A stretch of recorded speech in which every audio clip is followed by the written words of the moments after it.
Welcome to Riding Ruby. I'm Paul, and this is Ruby.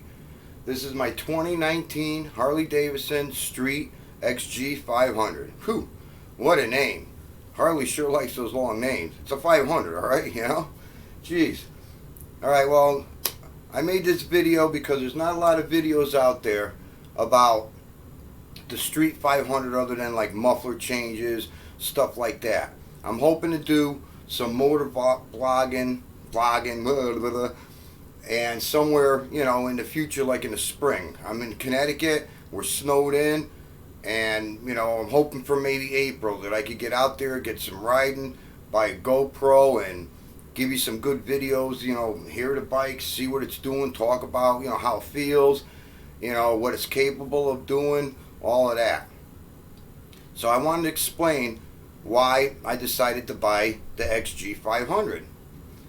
Well, I hadn't ridden for about 30 years. I rode back in the 80s and the 90s. I had a little Suzuki 250 TS, great bike, went everywhere on it, loved it. My wife went on. So anyways, you know, I had a 30-year hiatus where I haven't ridden, and my wife unexpectedly one day passed away. I woke up one morning, she had passed away during the night. This was July 24th, 2020. So, I mean, I was pretty depressed, and, you know, everything in the house, you know, reminds me of her, and which is good, but, you know, it's hard to see. So I decided, you know what, I'm going to get a bike. And I had $5,500 cash that I could go out and get a bike. And I'm partial to Harley Davidsons. You know, I've always wanted a Harley Davidsons for as long as I can remember. You know, and I was even out riding mini bikes, you know, I was 10 years old or whatever. So I was on a quest now. I had a purpose. I had something to do, something to get my mind off of things. And I really wanted to start off with like maybe a Sportster, an 883, maybe a 1200. So I'm like, all right, well, let's get to this. So I go on the internet and I start looking around at some of the dealers. And let me just throw in here right now that I didn't want to buy from a private dealer. With my luck, I would go buy a bike, go to DMV to get it registered, and it's like, hey, this bike is stolen. Or you go out and you buy a bike from some sketchy person and drive down the road, and all of a sudden you start hearing this, you know, banging and metal grinding or something. You know, oh, forget it. You know, you're fucked, you know.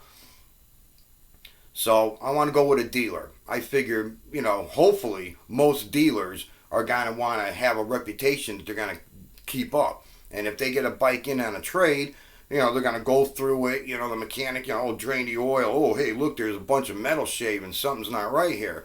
Whatever. So at least I feel maybe more confident that if I'm buying one from a dealer, I'm going to get a decent bike. All right, so now let's get to the good stuff.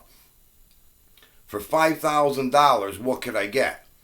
Well, I'm seeing a lot of 883s around like 2008, 2009 for $5,000.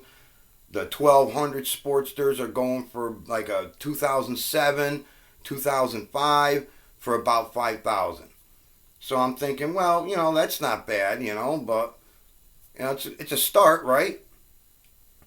So I find a couple of them at some of the dealers, you know, for instance, a Yamaha dealer a couple towns away had an 883, I think it was an '08 and an '07 Sportster. And I just wanted to start off with the fuel injector. I didn't want to start playing with the carburetor stuff again.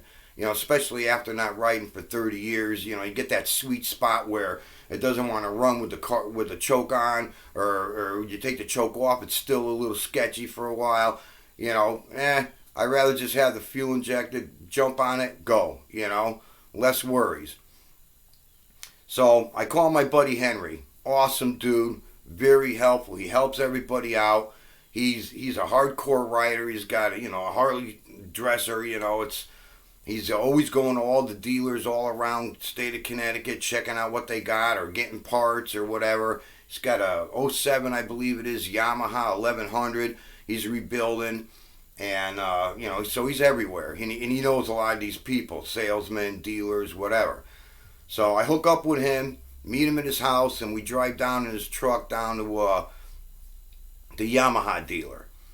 All right, so we get there. The 883 was gone. It was still posted on the website, but it was gone. But they had the 2007 1200 Sportster. So, I mean, it didn't look bad. It looked like it was in pretty good shape. You know, I gotta admit, you know, most Harley people, they don't, you know, beat their bikes. You know, I mean, this is like something like a part of your family. You know what I'm saying? You know, like this is a Harley. You know, you got to take care of it. And all Harley people, they take excellent condition. And I think this bike had like, I don't know, maybe like 10,000 miles on it or something. You know, oh look, it'll be a good bike to start off with. So I threw a leg over it, picked it up. It was kind of heavy. You know, remember I was used to that, you know, 250 TS. You know, and that was like 30 some odd years ago. You know, I'm 61 years old. You know, maybe the muscle memory and you know the you know control in the hands. You know, maybe it's not as good as it used to be. So you know, I want to keep this in mind. You know, I decided, you know what, maybe I'm gonna start off with this as like, let's say I've been riding for a year. I mean, you know, I used to be doing wheelies and, you know, donuts and going through swamps and rivers and mud, you know, the whole deal. But that was 30 years ago. So let's be practical, you know. We're, you know, $5,000. Hey, you know, I don't want to blow that, drop it, or you know, mess it up. So I like the bike. I like the feel of it, but you know, I had the forward controls, and you know, I never drove forward controls, so to me that was different.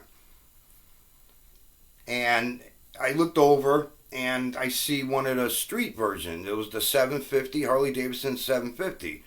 You know, I don't know if it was a 750 XG, if they have both, whatever. But it wasn't the street rod. They had one of them too. I don't like the 750 street rod. I don't like the drag bars. It's more of a cafe style. I don't like that. And for some reason, those end mirrors, bar end mirrors, just freak me out. You know, like I'm thinking like every time I come in on the shed or something, or you know what, I'm gonna like be whacking these things. You know, maybe I'm just a weirdo. You know, well I am. Okay, all right, I am. But you know, that's it. You know, it's just I don't want that. Now, this is my preference. So you know, if anybody out there, you know, you don't like Harleys, you don't like the, you know what I'm saying, don't hit me. You know, please don't hit me. All right. So, anyways, well, let me check out this 750. You know, it was the black denim. You know, the flat black denim. It looked nice. You know, I think it had like just under 3,000 miles. It was a 2015. So I threw a leg over that, picked it up. Well, you know, hey, this is a little bit nicer. You know, I think, believe that, don't quote me on this, but I think it's like 514 pounds, you know, wet weight, you know, on the 500. And so I'm sure the 750's got a little bit bigger heads. You know, it's got, supposedly I was told it has 6 horsepower more than the 500. So maybe it's a little bit more. You know, I believe the 1200, also don't quote me, is around maybe like 560 or something, you know, 560 some odd pounds. So there's not much of a difference, but when I picked that up, the way the bars were, it has like the forward mid controls. They're not mid, they're not forward, they're kind of in between. And, you know, and so I'm like, wow, you know, this kind of like that memory of the 250 came right back. You know, it's like, I like this, you know, it's got kind of a relaxed stance, you know, all right, you know. So I'm like, you know, hey Henry, get the dude, you know, let's get this thing, you know, out, take it out, because I haven't ridden, so I wanted Henry to go take it out, because he's always riding, and he knows what it should sound like, what it should feel like, you know, and then he'll try it, you know, I'll try it, yeah, oh yeah, so whatever. Well, the battery was dead. The guy couldn't get it going for us. Son of a gun, you know, just my luck, right? Oh, come back in like 2 or 3 hours, the guy says. Well, you know what? You know, Henry's got an appointment. I got stuff to do. So, all right, forget it, you know. But, hey, thanks, you know. Maybe we'll come back, whatever. So, on the way back, you know, to his house to get my car and we'll go our separate ways, he gets a hold of this guy, Sean, salesman Sean, at Old School Harley Davidson in Ellington, Connecticut. I definitely got to give these people a shout out because they are awesome people. I mean, very helpful, really awesome people. So he's talking with Sean, you know, through the Bluetooth or whatever in the truck. You know, I'm listening. I could talk, whatever. And he was saying that, look, I'm on a quest. I want an 883. I want a 1200. I got about 5,000 that I could spend. And the guy's like, well, I can't really, I don't have nothing in that price range. I mean, we're talking maybe 10, 12,000, out the door for, some of these newer ones. And I'm like, well, I really don't want to do a loan. I drive a school bus. 36 years I've been driving a school bus. And once again, I said, yes, I am crazy. Okay. But that's what I do. What it was is what it is. So I'm on a limited budget, and especially after my wife just passing away, I'm down to one income. So I'm really stretching. This $5,000 is like my life savings now. It's like this means everything to me. I got to do the right, do something good. I got to make this work. So he can't find any 1200s or 883s. So I piped in. I said, well, what about the 750? I says, I really like that because it was like the last bike I had, and it kind of brought it back. I felt comfortable on it. It's like almost like, hey, this is the one. I mean, it's a good starting point, right? So he looked that up. Nope, he can't. And they have a network of dealers. They're the old TSI Harley Davidson. So couldn't find nothing. But he's like, oh, wait a minute. I got a 2015 XG 500, and I'm like, whoa. 500, isn't that kind of small? I mean, I don't know. Shouldn't it be a little bit bigger or something? And he's like, well, look, the 500s, the 750 and 500 are on the same frame. Everything's the same except for like the heads or something or whatever. I'm not really into, the motor parts of bikes. But he says, again, that has about 6 horsepower more, the 750 than the 500. And he says, and most even seasoned riders would probably barely notice a difference.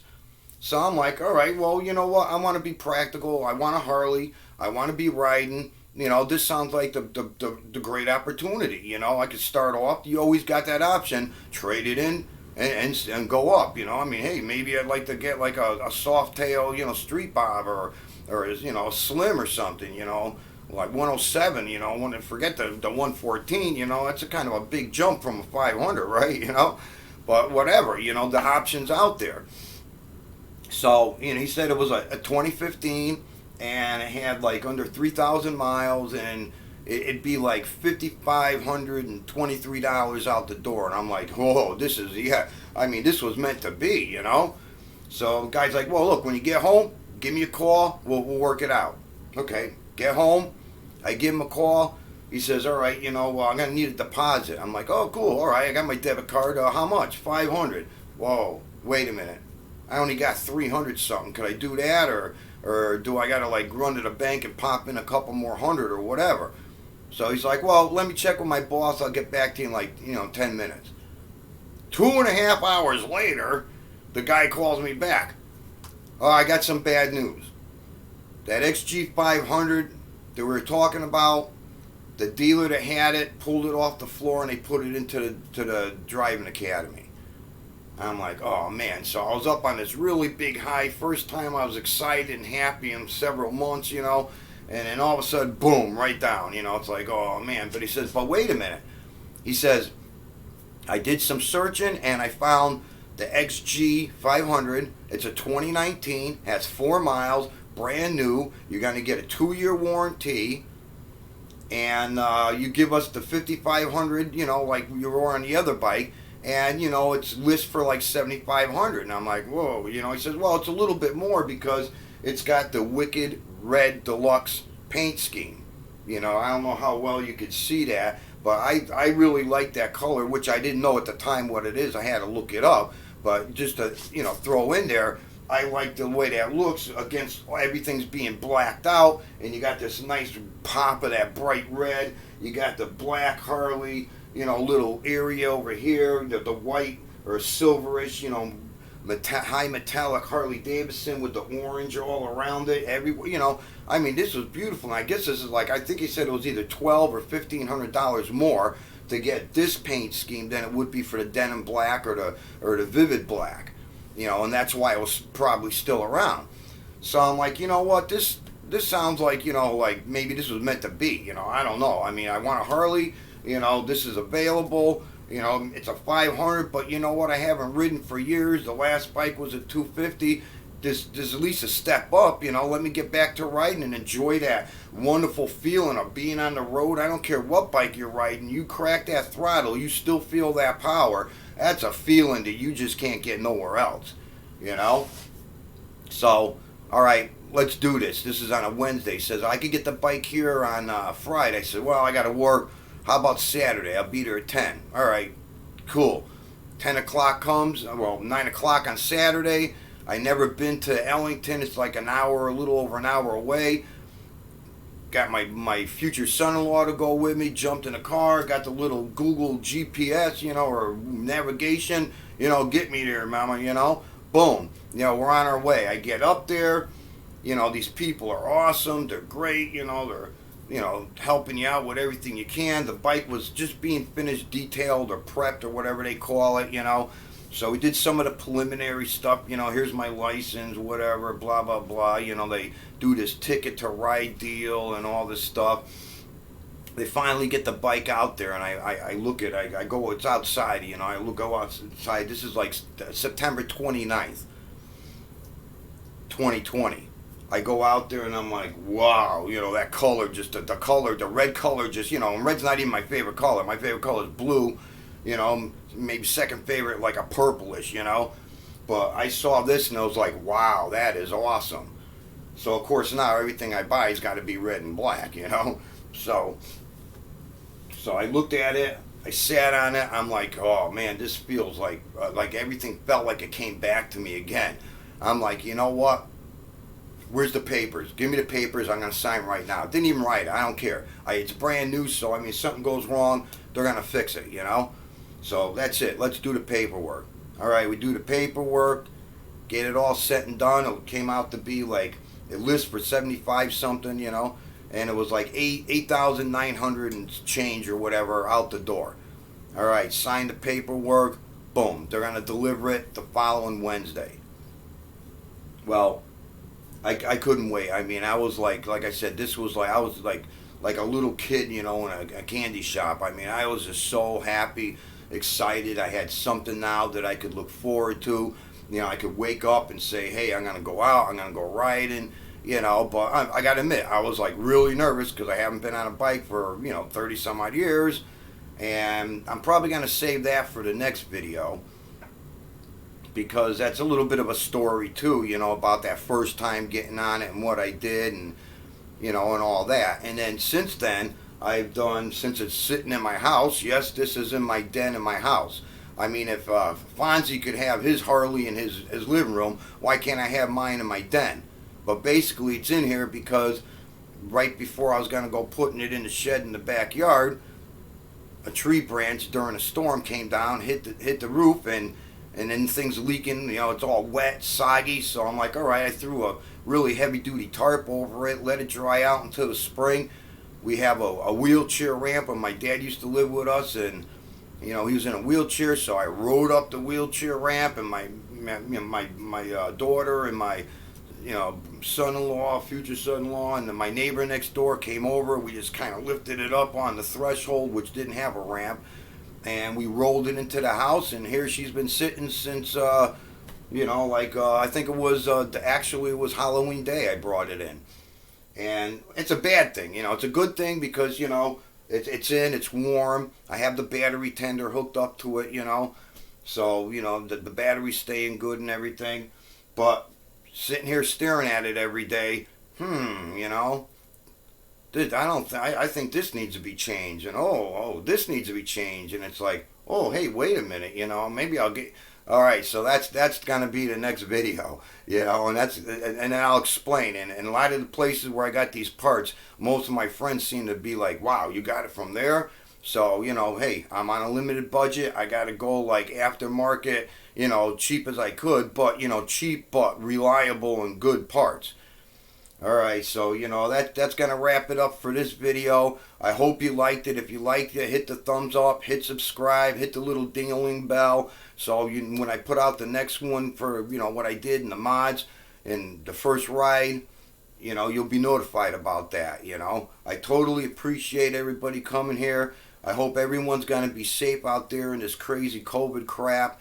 And, hope to see you soon. Alright, Peace out, people.